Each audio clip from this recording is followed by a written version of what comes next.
Toutes. Madame la Présidente, chers collègues, ce pacte répond évidemment à l'une de nos préoccupations, la nécessaire adaptation des formations à l'émergence des emplois de demain. Il nous satisfait aussi parce qu'il illustre l'union des forces. État et région sont dans une logique de complémentarité et, qu'a-t-il dit, d'additionnalité au service d'une cause qui nous semble prioritaire. Mais ce dispositif suscite aussi de nouveaux défis. La montée en puissance des formations exige une montée en puissance de nos ressources humaines. La mise en œuvre du plan 500 000 puis du PIC ont asphyxié les services, notamment les équipes en charge de l'instruction des marchés de formation. Cette nouvelle vague de formation va générer de nouveaux besoins. Nous vous demandons donc de redéployer les ressources adéquates. Il faut aussi accompagner et structurer les organismes de formation.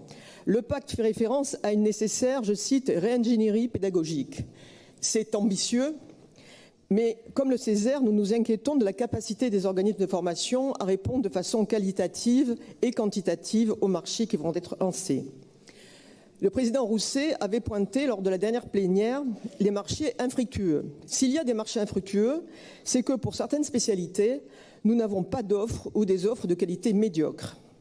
Il nous appartient donc d'aider les organismes de formation à améliorer leur offre en prenant en considération le cap de transformation. À l'instant, Catherine a souligné qu'il y avait de nouvelles pistes qui nous paraissent bonnes. Je pense au fonds d'innovation ou à la digitalisation. D'autres défis sont inhérents à la complexité du dispositif. Quid de l'imputation des dépenses au pacte ou aux SPRO quand les cibles sont identiques, comme c'est le cas dans l'axe 1 ? Comment organiser la coordination des acteurs de l'orientation, de la formation et de l'emploi ? Un grand pas en avant est réalisé par ailleurs avec le recueil des besoins des entreprises, mais la question du placement reste entière. Sur ce sujet, nous comptons souvent sur nos propres outils, notamment tous les écosystèmes qui combinent formation et entreprise. Plus largement, il faut une réflexion transverse sur la question du recrutement. Il me semble qu'en juin, d'ailleurs, le président Rousset avait annoncé la création d'un groupe de travail sur le recrutement. Où en est-on ? Je vous remercie.